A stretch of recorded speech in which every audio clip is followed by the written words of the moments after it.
traité de Luther qu'une assemblée ou communauté chrétienne a le droit et le pouvoir de juger toutes les doctrines, d'appeler, d'installer et de destituer des prédicateurs, fondements et raisons tirées de l'Écriture. 1523.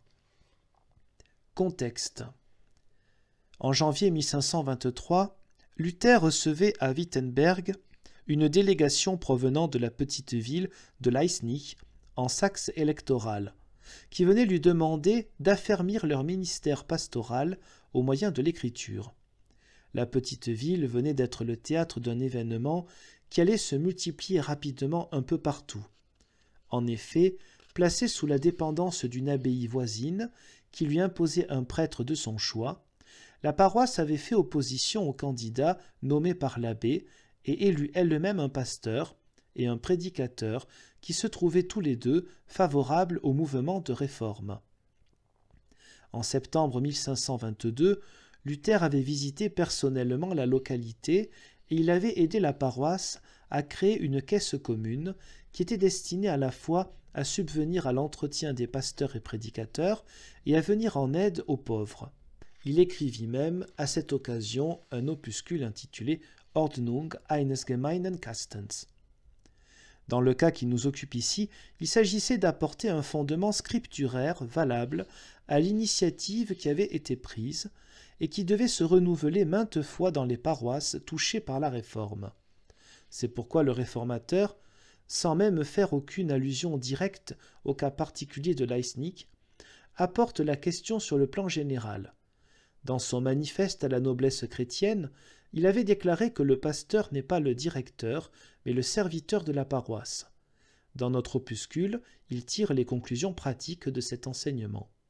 Se fondant sur l'Écriture, il affirme le droit et même le devoir de toute communauté de censurer et destituer les prédicateurs qui n'enseignent pas correctement la parole de Dieu et de les remplacer par d'autres qui soient fidèles à l'Évangile.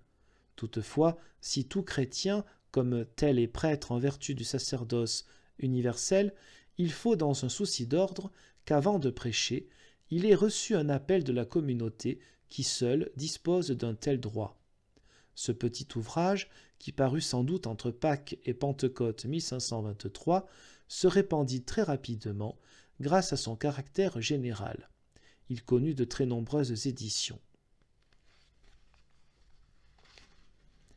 Qu'une assemblée ou communauté chrétienne a le droit et le pouvoir de juger toutes les doctrines, d'appeler, d'installer et de destituer des prédicateurs. Fondements et raisons tirés de l'Écriture.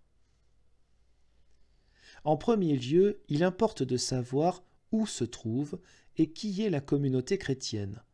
Autrement, ainsi que ce fut toujours le cas chez les mauvais chrétiens, les hommes font leurs affaires humaines sous le nom de la communauté chrétienne. On reconnaît à coup sûr la communauté chrétienne au fait qu'on y prêche le pur évangile. Car, de même que c'est à la bannière d'une armée, comme à un signe certain qu'on reconnaît quel seigneur et quelle armée se trouvent en campagne, de même aussi, c'est à l'Évangile qu'on reconnaît d'une façon certaine où se trouve le Christ et son armée. Nous en avons la promesse formelle de Dieu dans Ésaïe 55, « Ma parole, dit Dieu, qui sort de ma bouche, ne reviendra pas vide jusqu'à moi, mais tout comme la pluie du ciel tombe sur la terre et la rend fertile, ainsi ma parole accomplira tout ce pourquoi je l'ai envoyée. » Aussi sommes-nous assurés qu'il est impossible que, là où opère l'Évangile, il ne se trouve pas de chrétiens, même si leur nombre est réduit, et s'ils sont pécheurs et infirmes. De même, il est impossible qu'il puisse y avoir des chrétiens, et non pas de simples païens, là où l'Évangile n'opère pas, et où gouvernent les enseignements humains, aussi nombreux soient-ils, et aussi sainte et parfaite que soit leur conduite. Il en résulte d'une manière indéniable que les évêques, les chapitres, les couvents, et tout ce qui appartient à leur groupe ne furent de loin pas des chrétiens, ni une communauté chrétienne, bien qu'ils aient usurpé ce nom pour eux seuls avant tous les autres.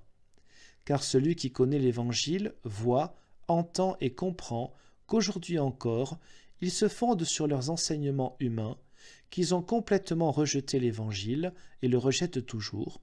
C'est pourquoi on doit tenir pour païen et pour temporel ce que ces gens font et prétendent.